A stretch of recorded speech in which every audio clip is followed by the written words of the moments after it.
পেছন ব্লার করে দেখানো হয়েছে। দ্য একাডেমি অফ ফাইন আর্টসের রিভিউ দিল বঙ্গাই। Hi everyone, welcome back to my channel Anjana entertainer. বন্ধুরা, তোমাদের সকলকে আমার এই ছোট্ট ইউটিউব চ্যানেলে স্বাগত জানাই। সিপিএম সরকার ফিরিয়ে আনতে না পারলেও প্রেম আমারের মতো পায়েল সরকারকে আবার ফিরিয়ে আনতে সক্ষম হয়েছে। নিজ স্টাইলে দ্য একাডেমি অফ ফাইন আর্টসের রিভিউ দিলেন কিরণ দত্ত। অনেক বিতর্কের পর গত 21শে নভেম্বর মুক্তি পেয়েছে পরিচালক জয়ব্রত দাসের the academy of fine arts. এই ছবিকে সেন্সর সার্টিফিকেট দিতে 52টি কাট দিয়েছিল সিবিএফসি। বাংলা ছবিতে অতীতে কবে এমন ঘটনা ঘটেছে তা স্মরণ করতে মাথা চুলকোতে হবে, তবে উত্তর হয়তো মিলবে না। ছবির প্রিমিয়ারে নবাগত পরিচালককে বুকে টেনে নিয়েছেন ইন্ডাস্ট্রির ফার্স্ট বয় সৃজিত মুখোপাধ্যায়।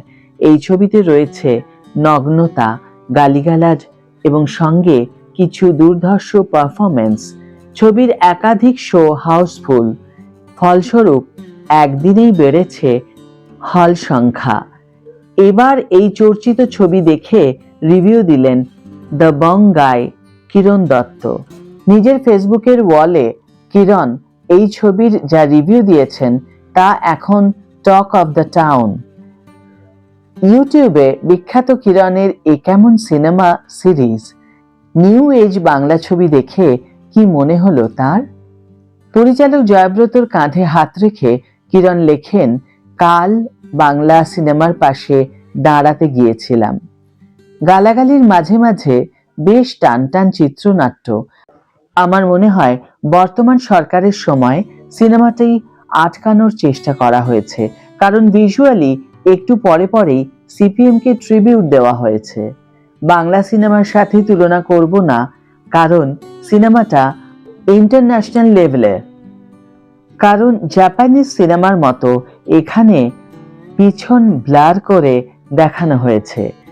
আমার এক ভেগান বন্ধুকে নিয়ে গিয়েছিলাম সাথে, বাড়ি গিয়ে আমাকে ব্লক করে দিয়েছে। সিপিএম সরকার ফিরিয়ে আনতে না পারলেও প্রেম আমাদের মতো পায়েল সরকারকে আবার ফিরিয়ে আনতে সক্ষম হয়েছে। এখানেই থামেননি কিরণ।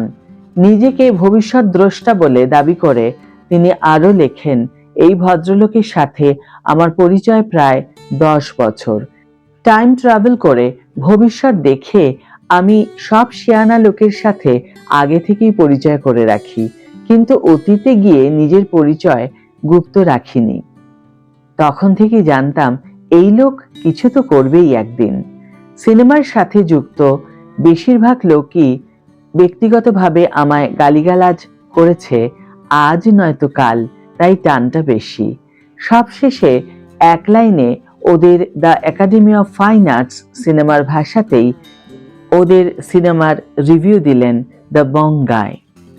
এই পোস্টের কমেন্ট বক্সে বন্ধু সৌরভকে নিয়ে মজা করতে ছাড়েননি কিরণ, আবার কটাক্ষ শুনেছেন নিজে।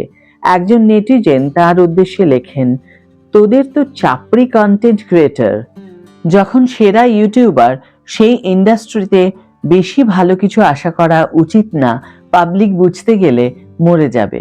জবাবে কিরণ বলেন, একটা পার্লেজি বিস্কুট খাবে? ওদিকে রুদ্রনীল ঘোষ সহ দ্য একাডেমি অফ ফাইন আর্টসের টিমের বাকিরা কিরণকে ধন্যবাদ জানিয়েছে এই সমর্থনের জন্য। আজকের ভিডিও এখানে শেষ করছি বন্ধুরা। ভিডিওটি যদি ভালো লেগে থাকে তাহলে অবশ্যই একটি ছোট্ট করে লাইক দিও, শেয়ার করো বন্ধুদের সাথে, কমেন্ট করে জানিও তোমাদের মতামত।